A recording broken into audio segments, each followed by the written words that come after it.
시청자 여러분 안녕하십니까? 오늘도 하나님의 도우심을 간절히 바라면서 소중한 시간을 함께 나누고자 합니다. 오늘은 누가복음 마지막 시간으로 누가복음 15장 말씀을 들고 여러분과 교제하고자 합니다. 여러분, 누가복음 15장의 주제를 어떻게 이해하고 있습니까? 누가복음 15장은 세 가지 주님께서 세 가지 일을 들고 있습니다. 첫째는 잃어버린 양에 대해서, 둘째는 잃어버린 드라크마에 대해서, 세 번째는 잃어버린 아들에 대해서 말씀을 주고 있습니다. 그런데 여기 15장 3절을 보면은 예수께서 저희에게 이 비유로 이르시되, 예수님이 비유로 말씀을 하셨습니다. 무엇에 대한 비유인가 하면은 바리새인들과 서기관들이 예수님이 세리들과 죄인들과 같이 식사를 하며 대화를 하는 현장에 대해서 원망하여, 쉽게 말하면 비난하여 공격적으로 이렇게 대하니까 예수님께서 이 비유를 말씀하신 것입니다. 잠깐 비유에 관한 설명을 드리고 싶습니다. 비유는 예수님께서 주로 복음서에서, 그것도 마태복음하고 누가복음, 그 중에서도 누가복음의 다수의 비유를 들어 설명하고 있습니다. 주님께서 비유를 주신 이유는 천상의 것, 하나님의 나라에 관한 것들을 청중에게 받아들이는 사람, 듣는 사람들에게 땅의 것으로, 사람들의 상식적인 것들로 쉽게 접근하여 이해할 수 있도록 돕기 위하여 비유를 사용하셨습니다. 그러므로 성경을 읽고 성경을 보면서 해석이 어렵고 조금 내 생각과 안 맞는 것 같다, 이런 생각이 들면은 무조건 비유다 해서 건너뛰고 비유를 말하는 그런 정말 넌센스랄까요? 그런 바보 같은 성경을 대하는 분들이 의외로 많습니다. 저는 많은 분들을 보았어요. 비유는 천상의 것을 땅의 것으로 듣는 사람들에게 쉽게 이해하도록 돕는 예수님의 방법이었고, 그 다음에 이 비유에는 반드시 주제가 하나였습니다. 이 문장에 여러 가지 것들이 등장하지만 그렇다고 해서 이것 따로 저것 따로 이렇게 설명하고자 하신 것이 아니고, 전체 덩어리로 비유가 무엇을 설명하느냐, 여기는 누가복음 15장의 이 세 이야기 중에, 이 비유의 내용 중에 여러분 주제를 한번, 제목을 한번 잡아보십시오. 무엇에 관한 얘기를 하고 있는 것입니까? 서기관들과 바리새인들이, 율법주의자들이 예수님을 원망한 것에 대해서 예수님께서 지금 나는 죄인과 세리, 얼마나 유대인들이 세리를 미워하고 싫어했습니까? 거부했습니까? 이 세리와 죄인들, 잃어버린 영혼, 그들에게 내가 보내진 바, 그들의 한 영혼이라도, 내가 그 잃어버린 하나라도 건져야 된다. 하나님 앞으로 인도해야 된다고 하시는 주님의 애절함으로 지금 이 자리에 함께하고 있으나 이 지금 율법사들이 원망한 것에 대해서 예수님이 자신의 표현하고자 가르치시고자 하는 내용을 비유로 설명하고 계시는 것입니다. 다시 요약하겠습니다. 비유는 천상의 것을 땅의 것으로 쉽게 듣는 사람에게 설명하기 위한 방법이고, 또 하나는 비유는 여러 주제가 있는 것이 아니라 단일 주제로 그런 의도로 우리 가운데에 제시하셨다. 그러면 자, 누가복음 15장 비유의 이 세 내용이 단일 주제로 어떻게 우리 가운데 다가옵니까, 여러분들은? 저는 잃은 하나를 찾은 기쁨이다, 이렇게 제목을 잡아봤습니다. 잃은 하나,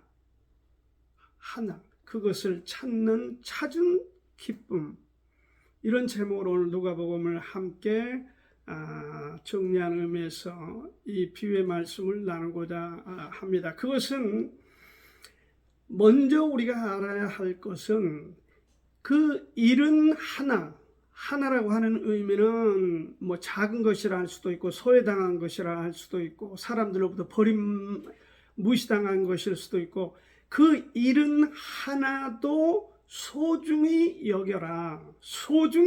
그 가치를 소중하게 받아들여라 하는 것을 주님이 여기서 비유의 말씀에서 제시하고 있습니다. 잃은 하나, 그것도 그 가치도 소중하다. 우리 주위에 지금도 이렇게 잃어버린, 본문에서 보는 것처럼 잃어버린 하나가 너무 많습니다. 이 본문에서는 양 100마리 중에 한 마리를 잃어버렸습니다. 그리고 한 여인은 10드라크마 중에 하나를 잃어버렸습니다. 이 드라크마는 헬라 화폐이고 로마 화폐로는 데나리온입니다. 데나리온은 노동자의 일일 품삯입니다. 노동자들의 하루 일당이에요. 그런데 그 10드라크마 중에 하나를 잃어버렸습니다. 그리고 아버지는 두 아들 중에 한 아들을 잃어버렸습니다. 이는 더 작고 더 연약하고 우리가 더 포기하기 쉬운 하나, 그거에 대한 긍휼과 애절함을 가져라. 그래서 그 잃은 하나에 대한 소중히 여기는 태도, 그것을 주님이 우리에게 지금 이 비유에서 제시하고 있는 것입니다. 가르쳐주고 있는 것입니다. 여기 99마리의 양 때 잃어버린 하나, 그리고 10드라크마 중에 잃어버린 하나, 두 아들 중에 잃어버린 하나, 이것은 바리새인들과 서기관들이 예수님을 원망하고 비난함에 대해서 죄인, 세리, 하나님 앞에 멀어져 있는 이 한 영혼에 대한 소중함, 그 가치를 설명하기 위해서 이 말씀을 들고 있습니다.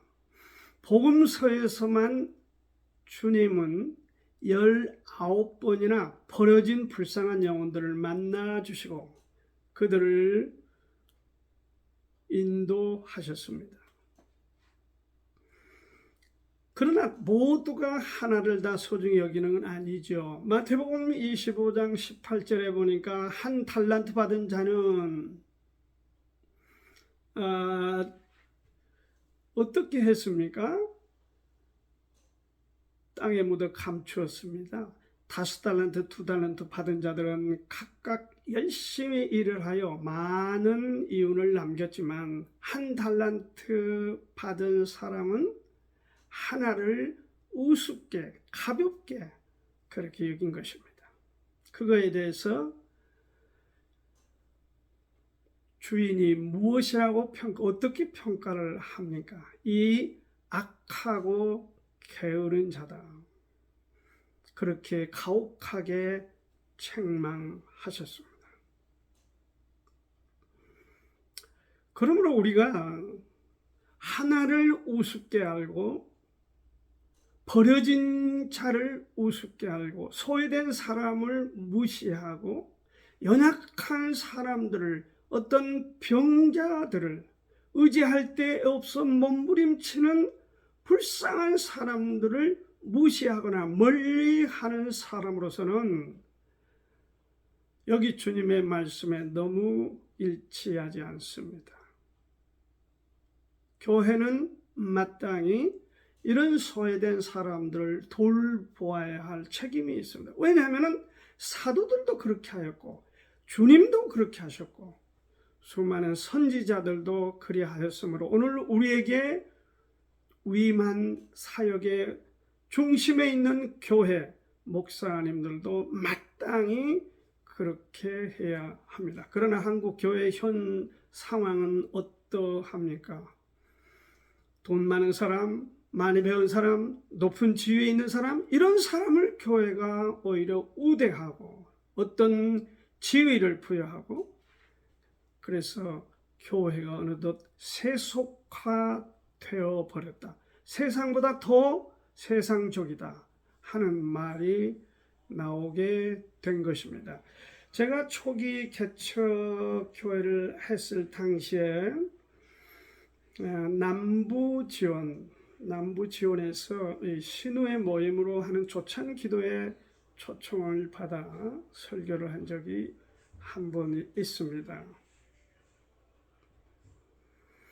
그때 그 예배를 마치고 식사를 하면서 저를 초대해 준 부장 판사님이 자기의 어려움을 솔직하게 얘기했습니다. 자기는 거대한 교회를 출석하고 있는데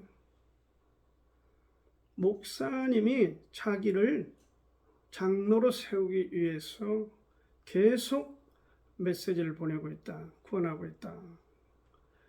그런데 이 부장 판사는 거부를 했습니다. 나는 그런 믿음도 없고 또 장로로서의 어떤 책임을 감당할 만한 그런 인물이 되질 못한다. 사양을 했다는 것입니다. 그런데 그 어머니가 전화를 하셔가지고 그 아들에게 매우 자존심 상한 공격적인 얘기를, 네가 뭔데 쓸데없는 자존심으로 하나님의 종께서 말씀하시는 그걸 거부하냐, 하나님이 너를 치실 수도 있다, 이렇게까지 나아가서 자기가 곤욕스럽다는 이야기를 했습니다. 장로님이 그렇게 좋은 건지 모르겠습니다. 좋은 겁니까, 여러분? 교회가 미쳤습니다. 지금 미쳤어요. 믿음이 없어서 그 지위를 받아들일 수 없다는 사람에게 굳이 그 지위를 부여하겠다는 것입니다. 이게 하나를 잃어버린 하나를 소중히 여기는 교회가 해야 될 일인지는 잘 모르겠습니다. 안타깝습니다. 여기 이런 하나를 소중히 여기라는 주님의 가르치심을 이 비유를 통해서 우리가 배워야 하고, 그 잃어버린 하나를 어떻게 하라는 것입니까? 찾으라는 것입니다. 열심히 찾으라는 것입니다. 그걸 가르쳐주고 있습니다. 잃어버린 죄인, 잃어버린 소외된 사람, 주님을 모르는 사람, 주님과 멀리 멋대로 살아가는 어떤 영혼에 대해서 부담을 갖고 찾으라는 것입니다. 찾으라는 것이에요. 어떻게 언제까지 찾으라는 거예요? 그 한 마리를 잃어버린 한 마리 양을 언제까지 찾아다녔죠? 목자가. 이 목자는 99마리의 양을 두고 한 마리의 잃어버린 양을 위해서 찾도록까지 찾아 나섰습니다. Until he finds it. 그것을 찾도록까지. Until he finds it. 그걸 찾도록까지 찾았다는 것입니다. 4절 하반에 그렇게 말하고 있습니다. 4절을 제가 읽어보겠습니다. 너희 중에 어느 사람이 양 100마리가 있는데 그 중에 하나를 잃으면 99마리를 들에 두고 그 잃은 것을 찾도록 찾아다니지 아니하겠느냐. 그리고 여기 잃어버렸던 은전에 대해서 어느 여자가 10드라크마가 있는데 하나를 잃으면 등불을 켜고 집을 쓸며 찾도록 부지런히 찾지 아니하겠냐. 아버지 입장에서 둘째 아들, 이제 돌아온 탕자라고 말을 합니다. 둘째 아들을 돌아오도록 기다리지 않겠냐. 얼마나 애절하게 그 아들에 대해서 간절함으로 기도했겠느냐. 한 마리를 찾도록까지 찾아 나섰고 등불을 들고 집을 쓸며 밤새도록 잃어버린 한 드라크마를 찾도록 찾았다. 잃은 자식을 애처롭게 기다리고 찾았다. 찾아야 되는 것입니다. 목사님들은 또 모든 성도 크리스찬들은 잃어버린 한 영혼을 찾는 것입니다. 찾는 것이 언제까지? 찾도록까지. 20세기의 최고의 음악가라고 알려진 스트라빈스키에 대해서 여러분 아십니까? 물론 러시아 출신이죠. 기자들이 그에게 물었습니다. 스트라빈스키 씨, 당신은 언제 가장 기쁘고 행복했습니까? 당신 인생 중에 그 일이 있습니까? 스트라빈스키가 대답했습니다. 나는 서너 시간을 땀을 흘리며 음정 하나를 찾는데 그것을 찾았을 때 그 희열은 내 생애에 정말 놀라운 기쁨이었습니다. 시청자 여러분, 버려진 하나를 무시하지 말고 소중히 여기자는 것, 그리고 그것을 우리가 찾자는 것입니다. 주님의 가르치심을 찾자는 것입니다. 이것도 제가 개척 시에 경험했던 일입니다. 정말 오래된 일입니다. 영등포에 사시는 상당히 경제력 있는 그런 집안의 자매였습니다. 그가 저에게 급히 전화가 와서 좀 목사님 와 달라고 해서 불이 나게 갔습니다. 아버지가 초급을 다투는 상황이었어요. 거의 운명 직전에 있었습니다. 그런데 그 이웃에 있는 큰 교회 목사님이 모친들 몇 분과 그 뜨거운 방에서 땀을 닦아가면서 며칠 후 하면서 찬송을 부르고 기도를 하고 그러고 있었습니다.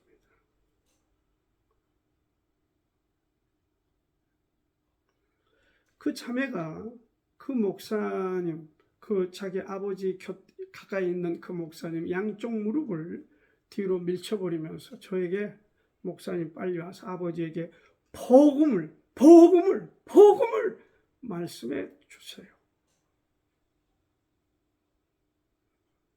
다 사라져가는 그 노인의 귀에 대고 힘써 제가 주의 복음을 외쳤던, 전했던 기억이 있습니다.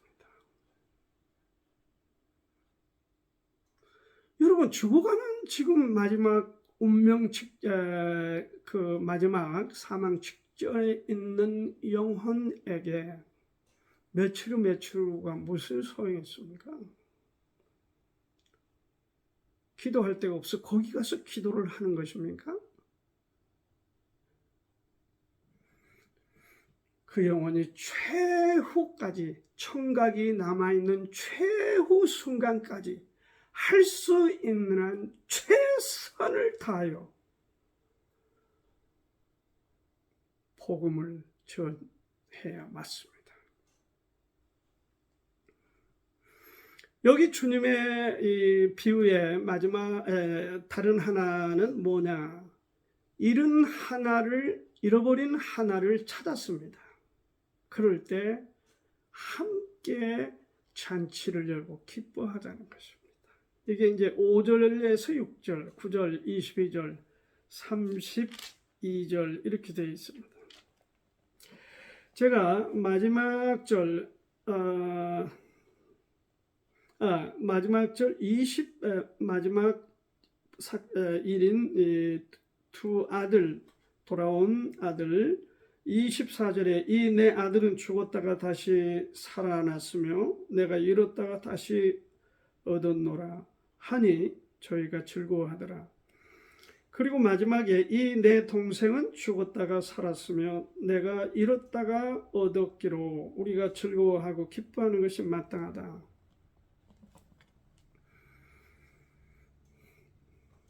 그 기쁨을 서로 나누자는 것입니다. 성경은 구원받으라 제일 메시지입니다. 그리고 구원받은 사람이 첫 순종의 하나님 앞에 헌신은 침례입니다. 구원 침례, 그 다음에 위로부터는 축복들로 사람들의 감정, 사람들의 마음을 표현해 놓은 것이 기쁨입니다. 기쁨. 구원받고 침례받고 기쁨이 있었더라. 잔치죠. 기쁨이 모여 잔치를 지르고 벗과 이웃을 불러 기뻐했습니다.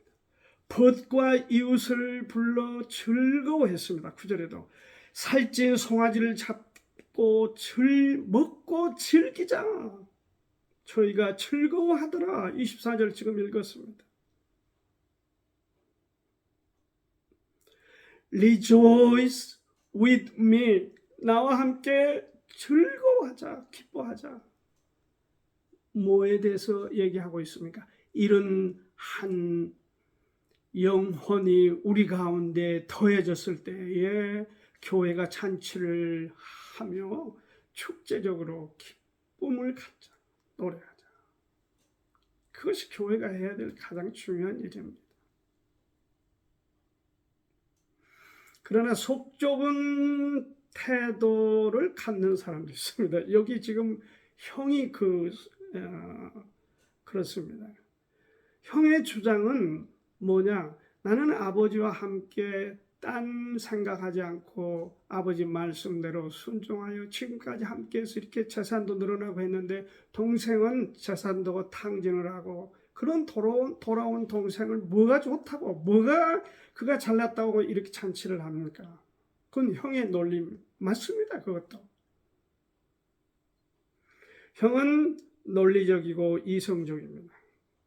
그러나 그는 한 가지가 모자랐습니다. 아버지를 이해하지 못한 겁니다. 아버지 마음을 이해하지 못한, 부모의 마음을 이해하지 못한 것입니다. 우리가 거듭나고 구원받아 성장하려면은 따뜻함이 있어야 됩니다. 마음이 따뜻해요. 여러분, 냉장고에서는 절대 병아리가 부화할 수 없습니다. 그것은 따뜻한 어미다. 따뜻한 곳에서 가능한 일입니다. 생명은 냉랭한 곳에서는 절대 일어날 수 없습니다. 훈훈하고 따뜻하고 관대하고 포용해주고 격려해주고 위로해주고 할 수 있다고 푹 돋아주고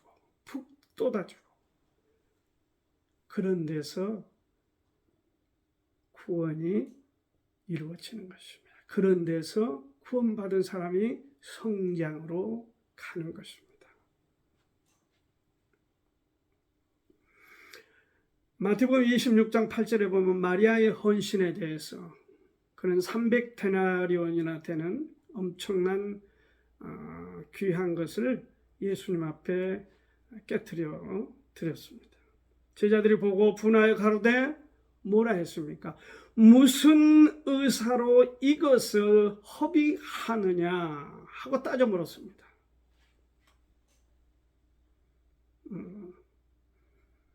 마리아가 선택한 것이 맞다고 주님이 말씀하십니다.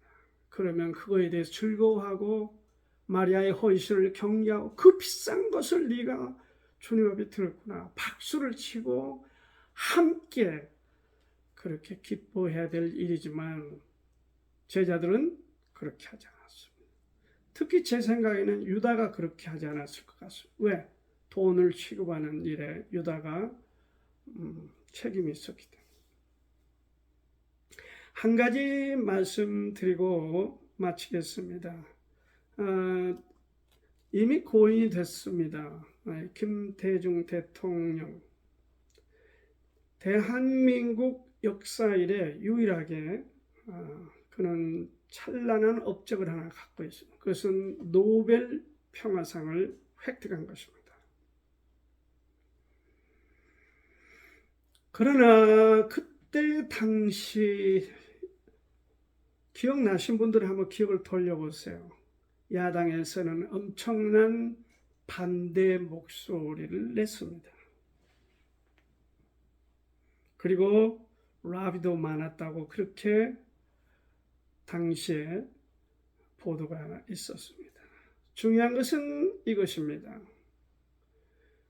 왜 세계적으로 그 업적을 기려서 이 위대한 노벨상을 최초로 대한민국에 받게 되는데 그것을 박수치고 격려하지 못하냐? 그것입니다. 왜 그것을 라비를 해서 방해를 하려고 하냐? 그게 아마 어쩌면 우리의 모습인지도 모르겠습니다. 우리가 속담도 있지 않습니까? 사촌이 땅을 선 패가 아프다. 그런 심보로는 절대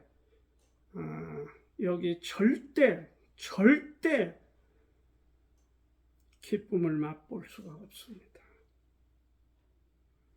당시에 노벨위원회 사무국장의 말이 우리의 마음을 아프게 합니다. 당시에 주지 말라는 라비는 여러 군데서 있었다. 그러면서 한국은 알 수 없는 나라다. 그렇게 사무국장이 고백을 했습니다. 이건 국제적으로 창피할 일입니다. 여러분 오늘 말씀을 맺겠습니다.